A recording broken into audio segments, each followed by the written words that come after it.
Dito na ako guys sa pag-i-stayan ko for one day. Bali, 6 na bed yan. Tapos may kasama na ako dito isa. So, I choose dito ako. Tapos may isa sa salamin.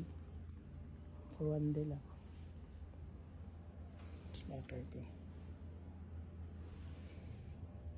Okay. So dito din ako sa CR nila. Mas laki na CR nila. Laki na CR nila. So tingnan nyo sa ilalim ko guys. Oh. Ito lang.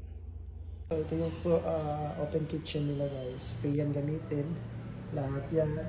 Free yan lahat. So dito ako right now. Kakain lang saglit. Then mag-edit ng video.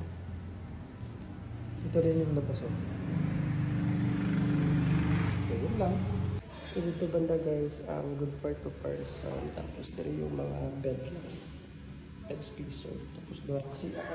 Tapos sa kasi pala. Tapos sa taas. So